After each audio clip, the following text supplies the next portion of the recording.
In this video, we're going to educate you on the 3 most common investment accounts for kids. If you don't know who I am, my name's Chris Dime. I'm a certified financial planner out of Edmonds, Washington, and I specialize in working with folks to and through retirement. In my last video on education stuff, we only had a chance to talk about 5 to 9 plans. There's other plans out there that we're going to talk about today, but nonetheless, that video covered some of the pros and cons and flexibility that 5 to 9 plans have to offer. But at the end, we realized that it's not the end all be all. There's other options available. So let's jump into those. As a quick refresher though, the reason that we would start to give kiddos money ahead of when they are adults and they have their own families and things like that is for a couple reasons. Number one, if you plan on passing away with a rather large estate, and as a refresher, there's federal and potentially state estate tax limits and taxes to follow if you cross those thresholds, it might make sense to start distributing your estate ahead of time. And that could be in the form of gifts or putting funds into an investment account that's set up for that minor.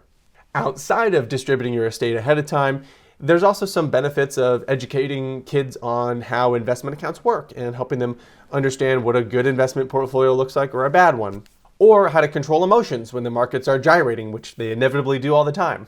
And the third benefit could be helping them understand what budget that the family has for paying for secondary education or any other objectives that they have in the future. So we'll touch on a few more investment accounts other than 5 to 9s, as well as some of their pros and cons. So let's jump in. So the second most common investment account I see out there for kids is called a UTMA or UGMA, which stands for Uniform Transfers to Minors Act or a Uniform Gift to Minors Act. Think of this like your typical non-retirement investment account. The only difference is, since it's set up for the kid, technically they're minors. There has to be some sort of custodian or adult that's listed on the account as controlling it, even though it's set up for the benefit of the minor. Money goes into this account just like any other non-retirement account after tax. The money grows just like any other non-retirement account. It grows taxably, so capital gains, losses, etc. And then if we spend any money out of this account, or the minor does for their benefit, you'll have to liquidate investments of some kind, which means you're going to generate a capital gain or loss, and then you'll have cash, and then you can use that cash for whatever. There's no restrictions such as you have to use this for education. There is a restriction that says you have to use these funds for the benefit of the minor though, while they're still considered a minor. Now, once that minor reaches age 18 or 21, depending on your state, whatever they classify as reaching the age of majority, at that point, this account is entirely in their control and you lose custodial control over this account.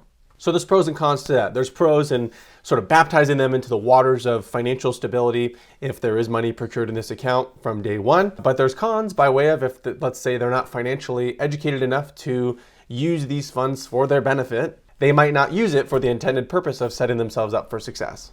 It's the same problem with anybody inheriting money when they're not financially prepared for it. Just like winning the lottery, most people end up where they were a few years later because they weren't quite prepared on how to use this effectively. That said, if you end up wanting to use this UTMA or UGMA for the benefit of the minor before they reach the age of majority, there are some restrictions on what you can use the funds for. From a fiduciary standpoint, the IRS is clear that you have a fiduciary obligation, if you're the custodian on this account, to use these funds for the minor's benefit for things other than what's expected from a parent. For example, you can't use the minor's account to go buy groceries for the month, but you can use it to pay for things like education expenses. Now, you don't have to use this for education expenses. That's one of the beauties of this, is one of the pros of it is the flexibility. You don't have to use it for education like the 5 to 9. However, if you are concerned, I'm going to link below to exactly what the IRS says you can use it for. You can read through that if you have questions, or you can speak with your CPA, as they're the ones that are going to be lobbying on your behalf. If you do take out a distribution, the funds distributed were for the minor's best interest and that you shouldn't face any penalties. In addition to speaking with the CPA, you're going to want to speak with them about how to treat the capital gains that are generated inside the UTMA. Obviously, it goes without saying, if the minor has a long time horizon before they need to use these funds, you should probably invest these funds. Unfortunately, as comes with pretty much any investment, there's going to be capital gains and losses generated inside this account as the money grows. That being said, you might see these UTMAs marketed as tax-free growth. That's not true, although what they're referring to are the kiddie tax rules. So without getting into the nuances of kiddie taxes, just know that there is a certain annual exclusion that a child is allowed to earn by way of capital gains or earned income, where they won't have to file taxes or pay income taxes on these numbers. However, anything above and beyond those thresholds, and there will be taxes owed to the IRS. And the reason for these kiddie tax rules is essentially to avoid, Mr. Belvedere gifting their grandchild $30 billion inside of a UTMA and having that money grow for 18 or 21 years without paying capital gains taxes because they're a minor. So there's generally two ways to account for the capital gains inside of a UTMA.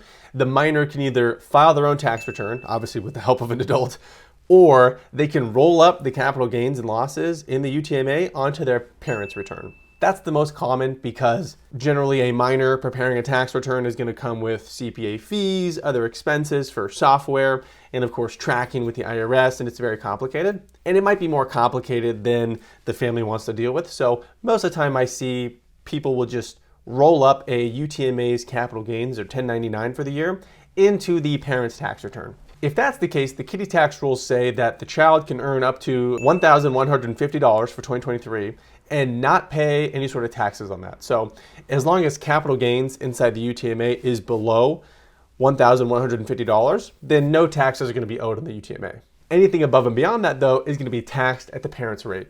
If the kid chooses to file their own tax return, that limit, instead of $1,150, is $2,300. But like I said, generally the tax savings on an additional $1,000 of capital gains, which is $100 or $200 in taxes, is not worth all the expenses and headache that goes into having the minor file their own tax return. So most of the time, parents will just roll that up into their own tax return.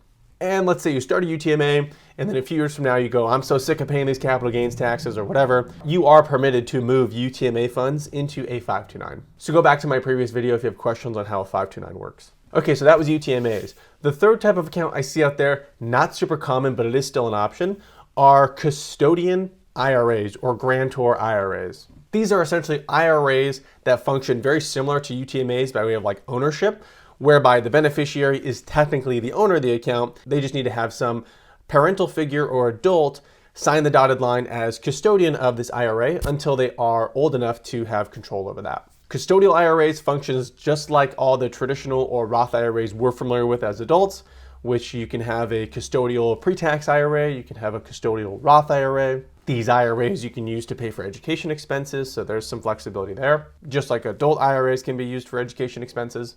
But the reason you'd set one of these up is in the event that, let's say, the minor is actually working and they're earning an income and they want to save that money, but maybe they don't want to put it into a UTMA because they can afford to part with this money until retirement. Well, rather than setting up a UTMA for the kiddo, you might set up a custodial IRA, let them fund the IRA with their earned income, whatever it is, and have that money compound and grow until they're 59 and a half. Now, probably best practice out there would be to fund a Roth IRA because odds are whatever their income tax bracket is at the age of 16 probably won't be comparable to whatever it is when they're much older. Nonetheless, you do have the option between pre-tax or Roth. I see this most common for folks that have a family business set up and they'll employ the minors to do some sort of clerical work or whatever to help them earn an income. That's also a nice way to pass on money from one generation to the next, teaches them responsibility, etc. And it helps them fund a Roth IRA at the maximum limit to fund that as a jump start and not wait until they have their first job and enough discretionary income to fund an IRA. So that's how custodial IRAs work. One last strategy you could consider is actually setting up a life insurance plan on the child. So as morbid as that topic might be, you actually can set up things like whole life insurance on the life of a minor and start funding that whole life insurance plan. And the reason you would do that for accumulating assets for the kiddo is through the cash value that accumulates inside of a whole life insurance plan. Depending on how you structure the policy, you could have that cash value grow fairly quickly relative to other plans. At the same token too, depending on how it's structured, that cash value could accumulate very slowly, and it could actually not be the greatest investment in the world. I would say from a pure investment standpoint, I wouldn't compare cash value to a 529 investment account. The 529 on average will greatly outperform the cash value. However, what the whole life insurance policy gives the kiddo that a 529 plan doesn't have is life insurance. Now, most minors I know don't have a huge need for a big life insurance benefit, but what whole life insurance does do for minors is it locks in their insurability. Locking in insurability is essentially in the event that your health changes between today and when you actually want to get life insurance in the future, you have life insurance that whole time. Therefore, if anything adverse happens to your health, you already had life insurance locked in. In addition, a lot of these whole life insurance plans for kids do have ancillary features and riders such as additional purchase options. So as the minor gets older and reaches certain milestones, age 18, etc., the insurance company will oftentimes let them buy more life insurance without providing a certificate of insurability or passing a sort of health check. So obviously a 529 plan or UTMA is not going to provide life insurance for the kiddo, but on average those accounts will grow a little bit faster than a whole life insurance plan. Now there's other uses for life insurance relative to funding, education, and things like that. We'll have to touch on that another time, whereby the parents could take out a life insurance plan, structure it very favorably towards cash value growth and use those funds to pay for school. The nice thing is that avoids FAFSA because cash values inside of life insurance are not considered an asset for FAFSA applications, but that's beyond the scope of today. Today, we're just talking about accounts you can set up for kids. I don't necessarily think of life insurance as an account. So as far as the three most common investment accounts for kids are concerned, those are gonna be 529s, UTMAs, and then custodial IRAs. That said, there is an additional option out there by way of where you could park some dollars, such as a life insurance plan for a minor. So calls to action: if you or some ancillary family members are planning to give money to the next generation, it would behoove you to be aware of the options that are out there so as to set up your kiddos for success and do it in either the most tax efficient way or in the most flexible way relative to your goals as a family. 529s are great, they're not the end all be all. UTMAs are awesome too because they provide great flexibility, but then the child for sure gets the money at the age of majority. Custodial IRAs are cool, but again, since it's an IRA, that kiddo must have earned income. You can't just give them money and then fund an IRA. And then life insurance is its kind of own unique beast. We can do a video of that another time if you'd like me to. Just let me know if that'd be helpful. Okay, so that does it for today. If you have questions, drop me in the chat below, send me an email, we'll get you squared away. Have an awesome rest of the week. We'll talk to you later. Bye.